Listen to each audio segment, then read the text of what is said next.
au service de l'éducation béninoise depuis 1992, l'UATM Gaza Formation, avec ses 23 filières agréées, vous offre la revue de presse sur GS Communication.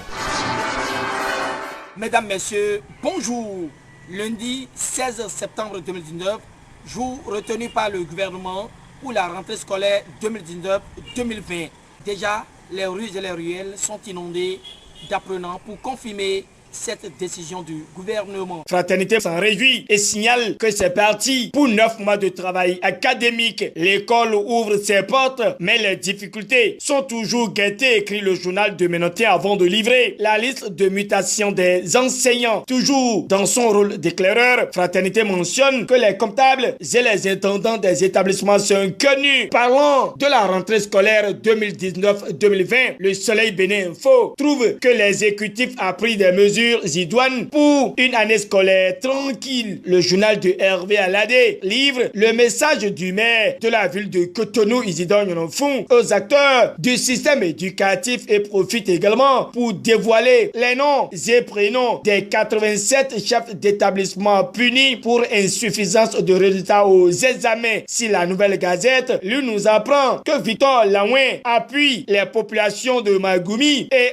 offre une bonne rentrée à plus de 350 apprenants et clarifie que des associations de femmes de l'arrondissement ont reçu d'importants lots de matériel de travail. La cloche s'installe puis sonne au sujet des résultats des évaluations diagnostiques des enseignants agents contractuels de l'État reversés en 2008. En manchette, le journal révèle que ceux qui encadrent nos enfants n'ont pas le niveau. Le journal en veut pour preuve le taux d'échec de 49,26% et signale que cette réforme de talent était nécessaire pour assainir le secteur éducatif béninois. De son côté, Dynamis Info voit que le gouvernement fait ouvrir les portes de l'école malgré la morosité ambiante dans le pays. Selon le journal de Parfait Boko, les parents soucieux de jouer leur rôle sont obligés de s'exécuter assurément à travers des prêts ouverts à ceux qui en ont l'opportunité. Dynamis Info s'apitoie sur le sort des apprenants qui verront leurs vacances se prolonger du fait des conditions de leurs parents qui ne peuvent malheureusement pas compter sur les autorités très attachées au respect du calendrier scolaire. En tout cas, Dynamisme trouve que quelque chose a manqué aux réformes de talent dans le secteur éducatif avant la rentrée scolaire. L'auteur de l'article indexe à cet effet l'assainissement dans le rang des écoles, notamment primaires et secondaires. Non seulement il y a rentrée scolaire 2019-2020 ce jour, la nation affiche en manchette que les cantines s'ouvrent immédiatement sur instruction du président Patrice Talon. Le Béninois libéré libère également qu'il y a ouverture des cantines scolaires ce même jour. Heureux, le journal de Aboubakar Takou clame que des milliers d'enfants poursuivront leurs études comme leurs amis qui n'ont souvent pas des problèmes de ventre à résoudre. Ce qui préoccupe à nouveau la Nouvelle Gazette, c'est le message du colonel Oussou Guédé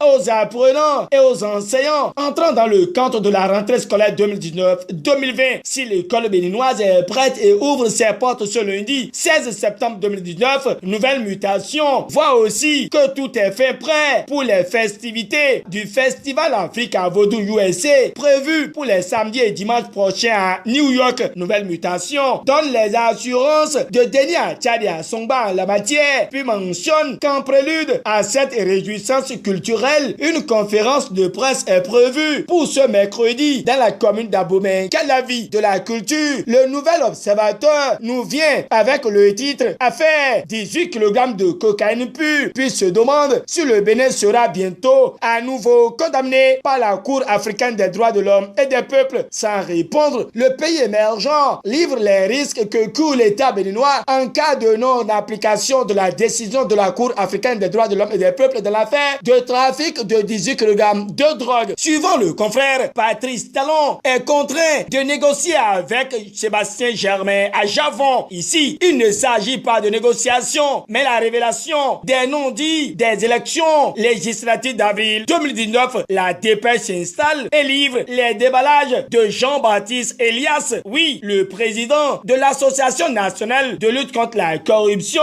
est aux trousses de plusieurs députés. Matin libre en parle et voit que pour d'autres fautes mineures ou majeures prouvées par la Commission électorale nationale autonome, Jean-Baptiste Elias sort de son gant. L'homme explique comment les opposants ont été écartés des législatives d'avril dernier et met la rupture face au respect strict des tests. C'est justement pour maintenir le cap de la démocratie que le mouvement populaire de libération est né. Point Média étale que Sabi Sira Korogone et ses amis nagent du côté de la démocratie. Le Béninois libéré s'en désole et signale que Korogone plonge dans une piscine vide et laisse son dentier. Le tambour est également présent dans les kiosques ce lundi et attire l'attention de tous sur la supposée concours de recrutement à la police républicaine. La direction générale de la police dément et invite à consulter son site. La section Carrefour Y59 est fermée à la circulation et pour cause, le tambour révèle que c'est pour la construction de la route Porto-Novo-Misrité 2x2 fois que cette décision a été prise, mais le confrère donne l'itinéraire des déviations prévues pour les usagers. Conseil national de Mouel Bénin, le matinal nous apprend que Jacques Ayadi remobilise sa troupe. Fin de cette revue de presse. JS Communication et son équipe souhaitent à tous les enseignants et à tous les apprenants et apprenantes une bonne année scolaire et un bon début de l'année académique 2019-2020.